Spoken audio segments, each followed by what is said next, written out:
Olá amigos e amigas, tudo bem? Inicia-se hoje a nossa maratona para o Enem 2020.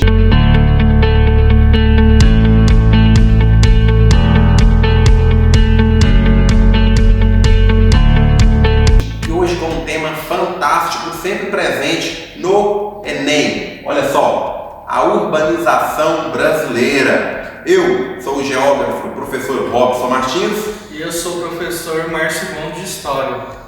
Estamos aqui para te ajudar, para aprendermos juntos. Vamos nos preparar para esse momento importante para todos nós estudantes.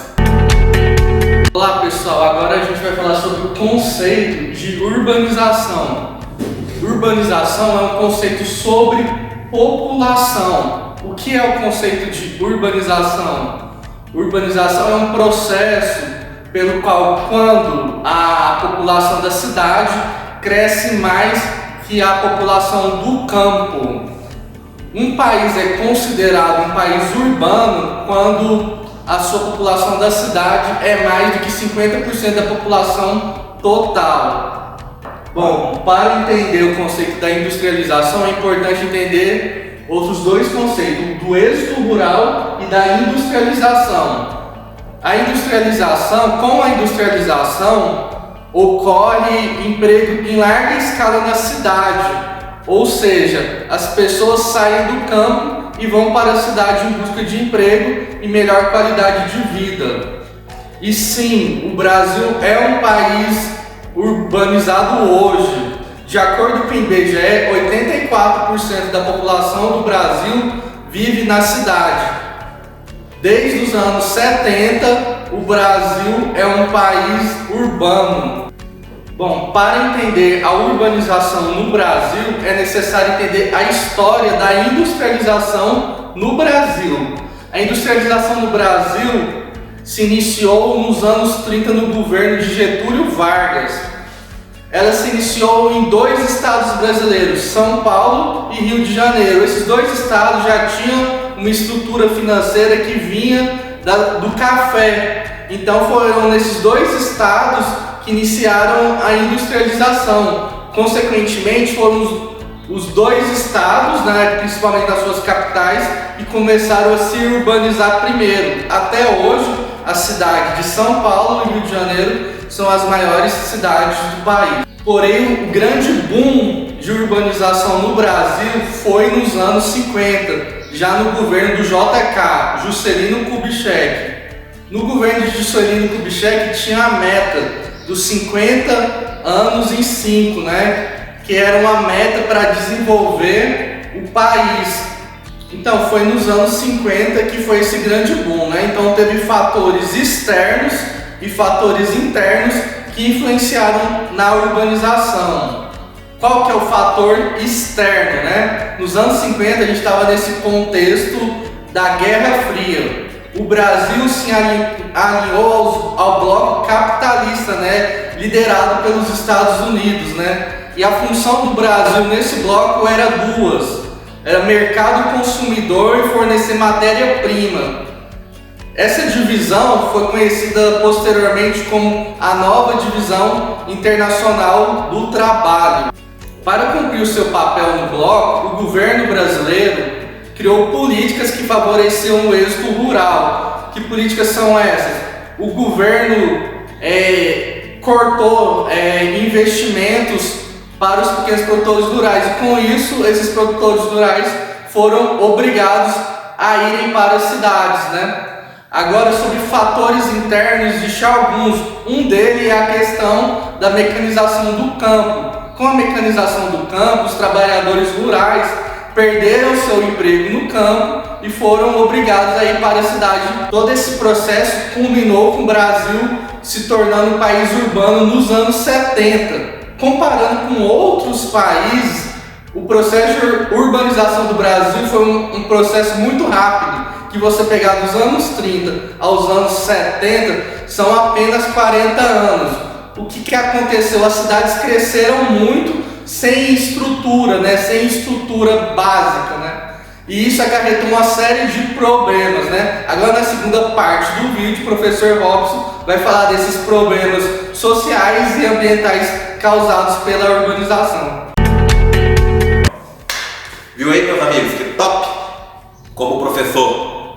Ivon muito bem mencionou, o processo de urbanização do nosso país aconteceu de forma acelerada e rápida. Então olha só, acelerada e rápida. Como que era a estrutura dessas nascentes ou crescentes cidades para comportar ou para receber todas essas pessoas oriundas do campo? Então uma série de problemas sociais e econômicos começa a se originar nessas cidades e é o que eu quero tratar um pouquinho com vocês nessa aula de hoje. Olha só, 3 problemas sociais iremos abordar nessa aula de hoje: a segregação espacial, transporte e violência. Olha só, pense comigo, uma grande quantidade de pessoas vindas do campo para habitar nas cidades, para viver nas cidades. E, lógico, com o aumento da demanda, o preço desses imóveis, dos lotes, das habitações nas cidades também irá aumentar exponencialmente.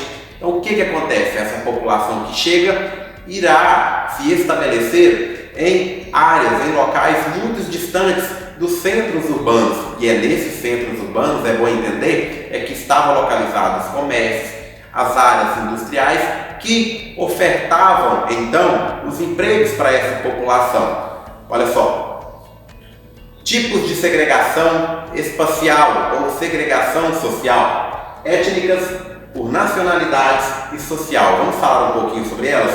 Olha só, étnicas. Então você que assiste muito filme, principalmente os filmes produzidos nos Estados Unidos, já deve ter se deparado com essa situação, com esse tipo de segregação.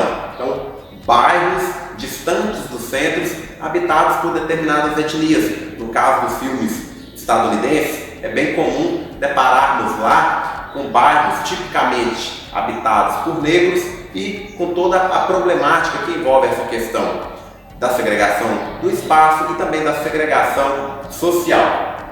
Nacionalidades. Então, alguns locais, algumas áreas habitadas dentro das cidades, principalmente de países desenvolvidos, das grandes cidades de países desenvolvidos, que são redutos de imigrantes oriundos de outros países. Por fim, a segregação social, que tem tudo a ver com a urbanização da população brasileira. Então, devido a dificuldades econômicas, ao baixo poder aquisitivo, habitaram e permaneceram em áreas afastadas dos centros dessas cidades. Transportes, imagine só vocês, relacionado a essa primeira questão, esse primeiro tipo de problema social que abordamos. Vivendo longe dos centros onde estava o emprego, então teria que fazer todo esse deslocamento. Pense comigo então, olha só a nossa realidade, região metropolitana de Goiânia e também de outras regiões metropolitanas maiores do que a nossa. Então esse deslocamento da população se dá através principalmente do transporte público. Violência. Então quando se fala de violência, do estudo das causas da violência, um estudo mais abrangente e aprofundado sobre essas causas ele deve ser feito. Mas podemos apontar aqui a principal causa. E para isso temos que remontar ao início da nossa colonização, no modelo autoritarista, escravocrata, e que mesmo após a abolição da escravidão, essas desigualdades não foram resolvidas. Então, falou de violência, a principal causa que temos que ter em mente são as desigualdades sociais. São populações e parte muito grande dessa população que ela não é atendida pelo poder público em suas necessidades, mesmo as mais básicas. Então, a violência, além das desigualdades sociais, envolve outras questões também, como a questão das drogas, entre outros. Por fim, problemas ambientais das grandes cidades. Está sempre também esse tema presente no Enem. Coloquei aqui 3 para a gente falar, lógico que tem outros, e nas próximas aulas estaremos abordando também. Enchentes, pense comigo. Então, boa parte do solo dessas grandes cidades encontra-se, principalmente nas regiões centrais, muito impermeabilizado pelas construções humanas, pelas pavimentações.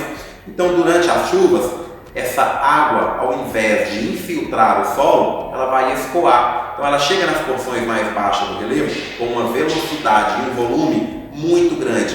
E como eu já mencionei, com a canalização de córregos e a ocupação dessas áreas de fundo de vale, então durante o período chuvoso, durante as chuvas, o nível desses canais de drenagem dos rios e córregos, ele se eleva, ocupando, logicamente, a sua planície, que era a sua planície de inundação, e toda essa população e as estruturas humanas e seus equipamentos, como as rodovias localizadas nessas áreas, irão sofrer com inundações. Partindo para o próximo, poluição dos mananciais hídricos.